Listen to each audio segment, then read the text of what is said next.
11 disturbing true crime stories that can leave you in shock. These true crime stories may keep you up at night and can even give you a shock.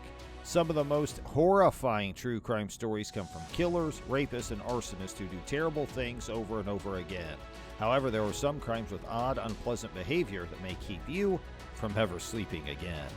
Hey folks, welcome back to Crime Point. In this video, we are going to find out the 11 disturbing true crime stories that can leave you shocked. And let us dive in. While many of these legendary tales are overtaken by more infamous instances, these 11 terrifying real crime cases from history will remind you that horror comes in all kinds of sizes. Number 1. The Boy in the Box. In 1957, a Philadelphia college student uncovered the body of a small kid in the woods. The injured boy slept in an ancient bassinet. He was unknown. Several others provided information, but authorities couldn't confirm anyone's tale. Martha said her mother bought the boy. While living with them, he was physically and sexually abused. Martha's narrative fascinated detectives since she had unreleased information. An autopsy confirmed that the youngster ate baked beans before being beaten to death. She said he had a bath before he died, which explains why his fingers were wounded by water. Martha's story matched the facts, however, she was not a reliable witness due to mental illness. A clairvoyant identified a foster home near where the boy was located, despite never having been there. Remington Bristow went to the foster home as the psychic informed him. Inside was a bassinet that matched the baby's. He also found similar-looking blankets. Bristow's results were thrown out because there was no evidence against the foster parents. The 62-year-old Boy in the Box case is cold. Face reconstruction technology has created phony images of the boy when he was alive, but no one has claimed him. DNA and dental tests haven't helped. The box boy's identity remains unknown. Number 2. Deaths in the Icebox. The Rogers family lived in Houston in 1965. Since Charles was shy and didn't like talking to others, the family stayed to themselves in their peaceful neighborhood. Charles left the house before daylight and didn't return until after dark. So many neighbors didn't realize he lived with his parents. When he hadn't heard from his aunt and uncle in a few days, he called the Houston police. Fred and Edwina were missing, but the food was on the table. They saw stacked meat packages as they opened the fridge. 2 heads were in the veggie bin. When more officers came, they removed the body parts from the fridge. Fred and Edwina Rogers were dead.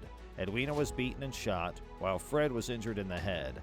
Eyes and genitalia were removed. The couple's insides were flushed. Charles disappeared. Number 3. Dorothy Jane Scott.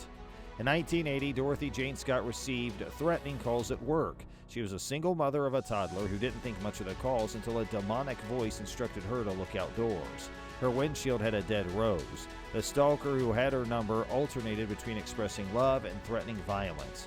Dorothy said the phone caller's voice sounded familiar, but she couldn't place him. She didn't learn. Dorothy noticed a coworker appeared sick at a staff meeting. She and a coworker took the man to the hospital. Doctors claimed he required medicine for a spider bite. Dorothy headed to the parking lot as her co-workers waited for the prescription. It was the last time she was seen alive. Number 4. The Chicago Tylenol murders. A 12-year-old Chicago girl died after taking extra-strength Tylenol in 1982. A man died from taking the same drug the same day. 2 relatives followed. Over the next few weeks, seemingly healthy Chicago residents died after taking extra-strength Tylenol. Johnson & Johnson recalled bottles after discovering many extra-strength Tylenol pills contained potassium cyanide. Johnson & Johnson warned customers to avoid the product once the news broke. The company developed triple-sealed packaging to avoid tampering. James William Lewis in New York City claimed he tampered with bottles and filled capsules with cyanide. To stop, he demanded $1 million. Although he wasn't convicted, he was imprisoned for extortion. Even after Johnson & Johnson strengthened their Tylenol bottles, publicity of the Chicago incident encouraged copycat thefts around the country. Several more people died from over-the-counter cyanide poisoning. Number 5. The Girl Scout murders. 3 Girl Scouts were raped and murdered in Oklahoma in 1977. Lori, Michelle, and Doris were between 8 and 10. A camp counselor uncovered a threatening note 2 months before the murders. The bad guy said he would kill 3 kids at the camp. The camp counselor thought the threatening note was just a joke because she knew that kids like to tell scary stories around the campfire. This was a mistake she would come to regret. The girls' bodies were recovered in their sleeping bags near the camp showers on June 13th. Only a red spotlight and bloodied footprints were left behind. Number 6. The Unicorn Killer. As a teenager, Ira Einhorn gave himself the nickname the Unicorn, which is the English translation of his German surname. When he killed his ex-girlfriend Holly Maddox, the killer was a member of the anti-war movement and worked to protect the environment. Maddox disappeared in September 1977 after collecting Einhorn's belongings after their breakup. A few weeks after Maddox's death, the police asked her ex-boyfriend where she was. He told them she had gone missing on her way to the local co-op. Police discovered Maddox's body in Einhorn's closet 18 months later when neighbors reported a rancid smell. Einhorn escaped to Europe before his trial. Number 7. Issei Sagawa. In 1986, this cannibal signed himself out of a Japanese mental hospital and became a local celebrity. Issei Sagawa was from an affluent household and had cannibalistic tendencies as a child. At 23, he broke into a woman's house to eat her flesh. Attempting rape led to his arrest. Later, he moved to France for his PhD. Sagawa killed and ate Renee Hartevelt at age 32. He admits to inviting the 25-year-old Dutch woman into his apartment with poems. He selected her since he lacked her beauty and health.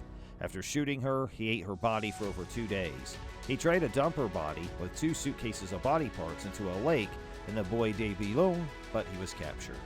Number 8. The Granny Killer. John Wayne Glover, an English-born Australian serial murderer, preyed on elderly ladies, including Will Ashton's widow. Between 1989 and 1990, Glover savagely murdered 6 elderly women. Sometimes he used his fist, other times he used hammers, pantyhose, and other objects. Many of his victims were ladies he met on the street and chatted with. Glover was accused of attacking and murdering 6 elderly women and molesting several more.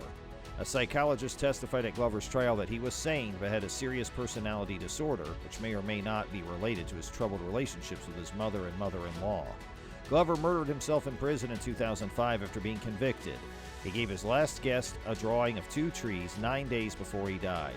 Glover was convicted of 6 killings, although he may have committed 9. Number 9. New Orleans Axeman. Between 1918 and 1919, this serial killer operated in New Orleans. The murderer killed most Italian immigrants with their own axe. The killer would remove a back door panel and slaughter his victims with a razor or an axe. Most of the 12 victims were women. The mysterious killer sent a crazed letter from hell in March 1919, describing himself as invisible as the ether that surrounds your earth. I'm a monster from the hottest inferno, not a human. The Axeman mentioned the date and hour of his next murder and suggested playing jazz to stop him. In response, the entire city played music that night, and no one was killed. Number 10. The Girl in the Box. Colleen Stan, who was 20 years old, was hitchhiking to a friend's birthday party in Northern California when Cameron Hooker and his wife Janice picked her up. Cameron was going to be Colleen's kidnapper.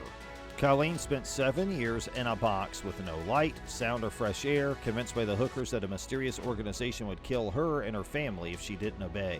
Under an arrangement between Janice and Cameron and a forcibly signed contract with Stan, the young woman was Cameron's sex slave, though no penetration occurred initially. When Stan was let out of her box, where she spent 23 hours a day eating cold food scraps and using a bedpan, she was tormented and raped. Number 11. The Eyeball Killer. This Texas sociopath killed at least 1 lady and is implicated in 2 more. Adopted from an orphanage, Charles Albright was cared for by his adoptive parents. His teaching mother accelerated his studies so much that he entered college in his teens. Despite his intelligence, he was a criminal, arrested for serious assault at age 13. His deadly inclination began in childhood. Albright killed tiny animals with his shotgun when he was young. His mother stuffed them to satisfy his taxidermy fascination. After failing pre-med classes at North Texas University and Arkansas State Teachers College, he was jailed for theft, molestation, and the death of a sex worker.